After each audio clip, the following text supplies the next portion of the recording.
E neste momento já tem a adesão, a participação de 27 clubes e também de 8 federações. Alguns clubes que estão participando deste grupo de trabalho para regulamentar o fair play financeiro no Brasil. O que é esse fair play financeiro? O que é isso, Wellington?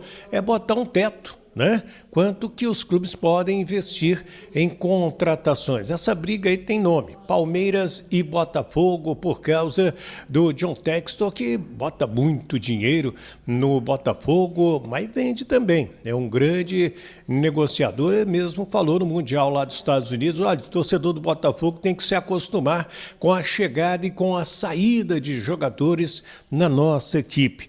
Mas vamos lá, Vasco, Flamengo, Fluminense, Botafogo topam, né? Aí o fair play financeiro, Cruzeiro, quem mais? O Bahia, Bragantino, Fortaleza, Grêmio, Inter, Palmeiras, Santos, São Paulo, Sport. Eu não vi os nomes nem do Galo, do Atlético Mineiro, nem do Corinthians, né? Entre os principais times brasileiros. Devem fazer adesão ainda. E das federações nós temos Minas Gerais, Alagoas, Amapá, Goiás, Paraíba, Paraná, Santa Catarina, Sergipe. Nem o Rio, nem São Paulo ainda aderiram ao grupo de trabalho para a criação do fair play financeiro da CBF. Esse fair play terá seu primeiro trabalho com sua primeira reunião após o Mundial de Clubes e 90 dias depois vai sair toda a proposta de quanto que os clubes podem investir, até quanto podem gastar. Isso já é comum lá na Europa. A CBF já criou, mas isso aí ela criou por baixo. Ou seja, se um clube fica até 3 meses sem pagar salários, 2 meses sem pagar salários, o jogador pode denunciar o clube ou seu representante ou seu sindicato no STJD.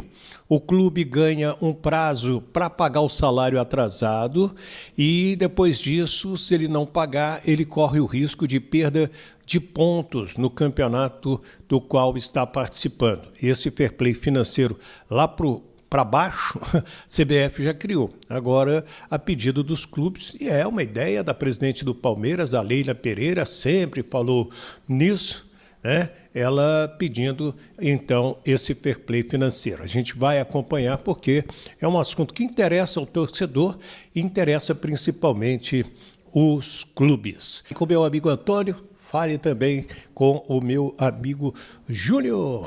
Bacana, gente! Deixa eu falar, então, do Vasco. Vamos falar do Vasco? Vamos. Porque o time só volta a jogar no dia 19 de julho contra o Grêmio em São Januário. Pelo menos é o único jogo que tem data e horário marcados.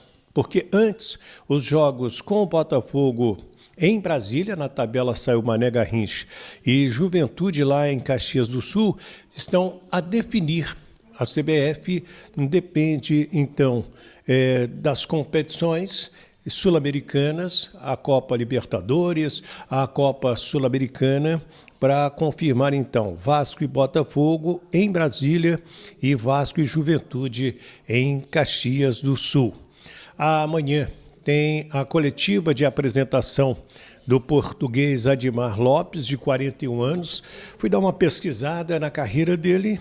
É um cara que tem um currículo muito legal, passou por grandes equipes europeias, tem aí aquele jeito de conhecer e descobrir novos talentos, scout, contratações também. Já trabalhou com Léo Jardim, que pode até facilitar na permanência dele no Vasco da Gama.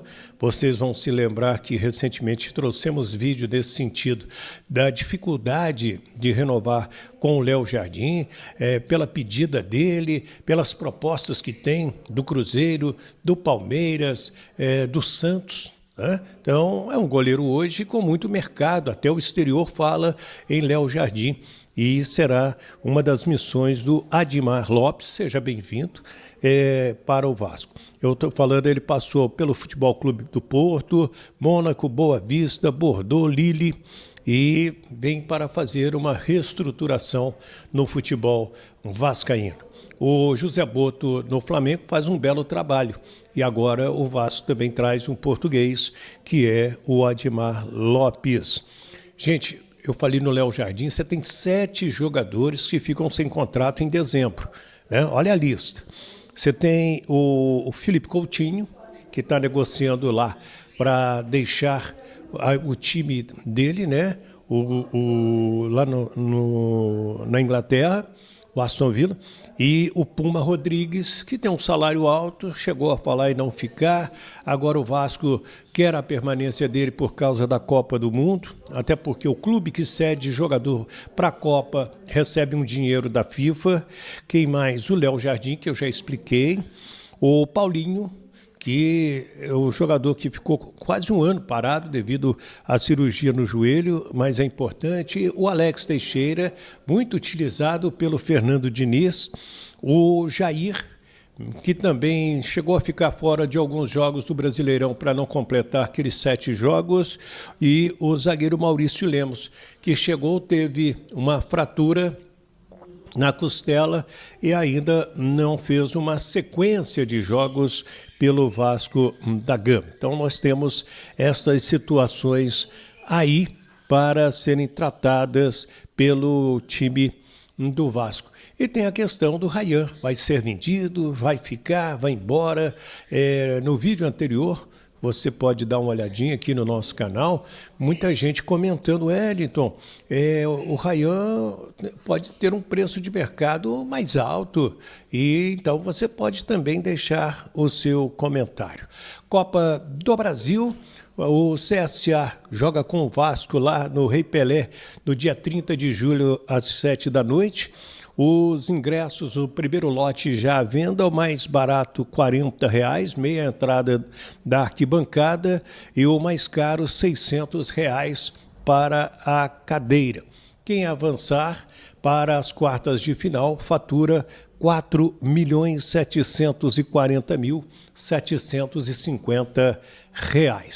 Gente, há 63 anos o Brasil conquistava o bimundial no Chile de seleções, 3-1 na Tchecoslováquia, gols de Amarildo, também o Zito e o Vavá. O jogo final foi no Estádio Nacional de Santiago, que contou com 68.679 torcedores. E já que eu falei de seleção, Carlo Ancelotti está de férias na Europa. Quando voltar em julho, vai para os Estados Unidos com o Rodrigo Caetano e vão, inclusive, acompanhar a reta final do Mundial de Clubes e já dar uma andada nos Estados Unidos na questão aí de campos de treinamentos, de concentrações, estádios também, enfim, já se familiarizando com os locais da próxima Copa do Mundo. CBF ainda não definiu o local de Brasil e Chile em setembro. Eu recebi uma informação ainda não oficial que o Maracanã pode ser esse local, a pedido de Carlo Ancelotti. Ele gostaria muito de estar com a seleção brasileira no Maracanã. Tomara, né? Brasil e Chile seria um jogo interessante para setembro. No Mundial de Clubes, Fluminense e Borussia foi 0-0. O Fluminense perdeu uma carreta lotada de gols. Olha, se você ainda não viu os melhores momentos, vale a pena, porque que intensidade do jogo do Flu, né? Com o John Arias, com o Hércules, com o Martinelli. O Everaldo me perdeu um gol assim que ele quis ser solidário, passar a bola ali para o companheiro quando poderia ter feito o gol, né? O Canóbio, ele passa para o Canóbio, poderia ter feito o gol. Ele se justificou depois do jogo, dizendo que vislumbrou essa possibilidade, mas o Flu era para ter vencido e muito bem a equipe do Borussia Dortmund. Deixa eu trazer os públicos, né, dos clubes brasileiros até agora na primeira rodada do Mundial. O Palmeiras teve o melhor público, R$ 46.275 no seu jogo com o Futebol Clube do Porto. Depois vem o Fluminense com o Borussia, hoje 34.736. O Botafogo teve 30.151 torcedores no seu jogo com o Seattle. E o Flamengo com A equipe do Esperance teve o menor público até agora, 25.797 torcedores, certo? E aí eu quero a sua opinião. Está gostando do Mundial? Está torcendo para quem? Você acredita que algum brasileiro possa conquistar este Mundial? Deixa aí a sua opinião no nosso canal. Quero trazer aqueles abraços. Hoje eu encontrei na Tijuca com o Manuel, da Rua Garibaldi, da Tijuca. E, gente, que pessoa maravilhosa. Eu curto muito o seu trabalho. Ele gosta do nosso canal aqui. Então, alô, Manuel, está recebendo o nosso abraço na Rua Garibaldi, na Tijuca. Meu amigo Paulo César participa diariamente com a gente lá de Bom Jesus de Itapapuana. O Alain, que é vascaíno, a Raíssa e também a Alicia, torcedoras do Flamengo. Isso é pedido da dona Márcia para abraçar o Alain, que é vascaíno, a Raíssa e a Alicia, rubro-negros. Está mandado os abraços. Deixa eu abraçar também meu amigo Adriano Eduardo, lá em Santos Dumont, Minas Gerais. Aliás, a minerada está aqui comigo, graças a Deus. O José Lemos Gonçalves está em Santa Eusébia, Minas Gerais. O Noel Ismael está em Vicente de Carvalho, aqui no Rio. Quem mais? O Rômulo Davi, em Caetité, na Bahia. E também de Caetité eu tenho o João Chaves Neto, lá na Bahia. 2 amigos inscritos e torcedores do Vasco em Caetité, na Bahia. Meu amigo Evandro Rafael, lá no litoral de São Paulo. José Saraiva, em Manaus. Quem mais aqui? O Mauro Gonçalves, lá em Vila Velha, no Espírito Santo. O Evandro Carvalho, Manuel Reis Brito, está no Rio. O Evandro Carvalho e mais o Manuel Reis Brito. O Manuel está no Rio. Quem mais aqui? O João Bosco está em Leopoldina, Minas Gerais. O Edmundo Ferreira, o Rômulo Carvalho. Quem mais aqui? O Wellington, o Luciano Melo e também meu amigo Regis. Faltou o sobrenome Regis, lá em Poços de Caldas, Minas Gerais. Obrigado pelo carinho de todos vocês. Comente aí. Peço às pessoas para se inscrever no nosso canal, para a gente chegar a 100 mil inscritos. Essa é a nossa meta. Estou pedindo a sua força, o seu carinho, para nos ajudar a conquistar esse número expressivo aí de inscritos, certo? Se inscreva. Passagem. Não faça reserva de hotel para não perder dinheiro. Jogos serão adiados. Tem vídeo gravado. Já há algum tempo eu falei sobre isso e a CBF confirmou. Parada é a seguinte. Após essa parada do Mundial, o Vasco vai reaparecer quando? Existe um jogo contra o Botafogo que não pode ser confirmado, porque o Botafogo está no Mundial e, caso seja confirmado, será no dia 12 de julho. Certo é que o jogo será no Mané Garrincha, mas a partida não está confirmada. No dia 15, o Vasco joga em Quito pela Sul-Americana. Teria um jogo no dia 17 contra o Juventude. Esse jogo já foi adiado, sem data. No dia 19, jogo confirmado contra o Grêmio em São Januário. Aí no dia 22, o jogo da Sul-Americana em São Januário. Essas partidas estão confirmadas. No dia 24, o Vasco jogaria contra o Bahia.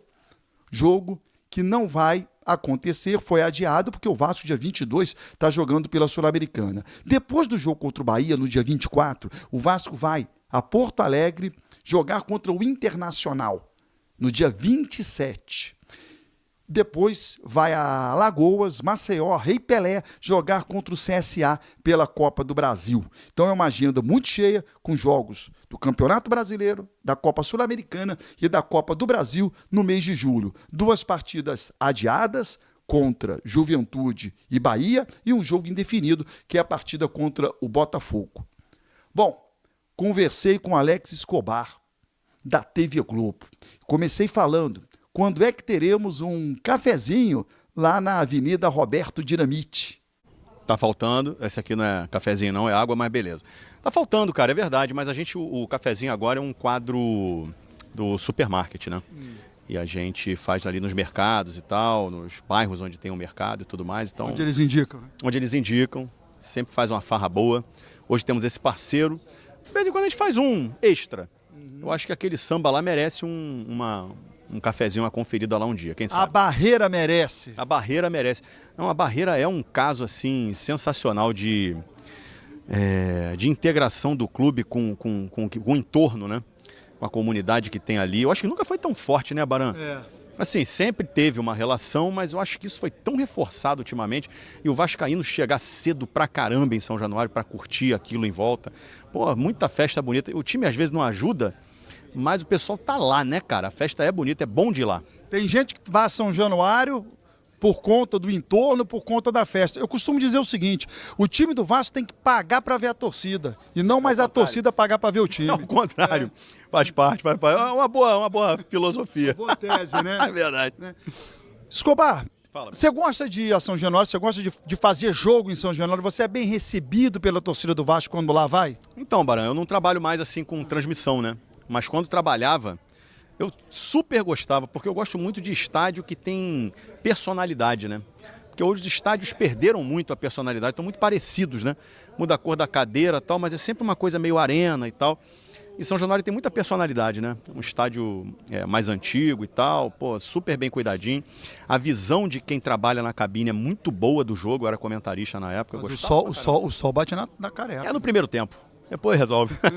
Não, eu gostava muito de lá, sempre fui bem recebido, sim. Nunca tive problema em São Januário, não. Vou lhe fazer uma pergunta agora, ela como é que se chama? Vou dar uma alfinetada e até uma oportunidade que se tem de defender. Porque a torcida do Vasco acha que a Globo não gosta do Vasco. A Globo não gosta do Vasco? Rapaz, eu nunca ouvi isso de torcedor nenhum, não, sério mesmo. Eu não sei, a Globo ama o Vasco. Isso eu posso te garantir, Baran. E não sei, eu nunca fui lá sempre, fui sempre bem recebido. Nunca tive problema. Onde vou fazer o cafezinho, a torcida do Vasco está sempre abraçando. Eu não sei, pode alguém não gostar, né? Não dá para agradar todo mundo, mas eu nunca percebi isso não. Você nunca recebeu assim nenhuma mensagem, não mostra isso porque é o Vasco, não faz daqui para... São todas as torcidas, né?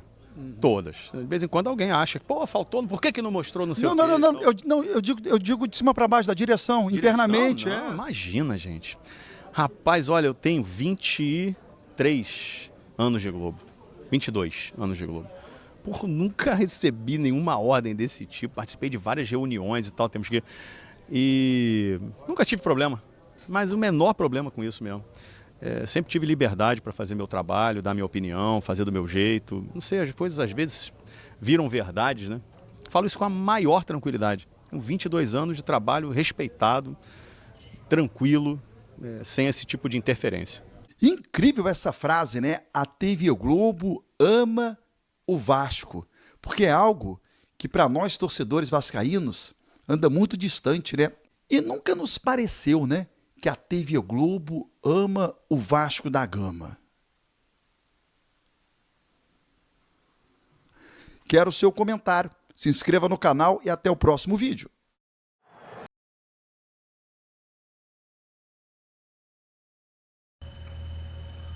Salve, torcedor do Vasco, sejam bem-vindos ao canal Vasco Full, todos os dias conteúdo exclusivo do Vasco para vocês. Antes de mais nada, deixa seu like, se inscreve no canal, ativa o sininho das notificações, assim você não perde nenhuma notícia do Vasco da Gama. O Vasco da Gama que está disputando o atacante Biel, que está no Sport, né? Uma oferta por empréstimo. Pode aí sacramentar a vida do ponta esquerda para o Vasco. O Vasco que procura, né, jogadores para o ataque, e o Biel aparece como uma oportunidade. São Paulo, Corinthians e o Atlético Mineiro também estão na parada querendo o jogador. Deixa sua opinião, deixa seu comentário. Deus abençoe cada um de vocês. Tamo junto, forte abraço e vamos Vasco!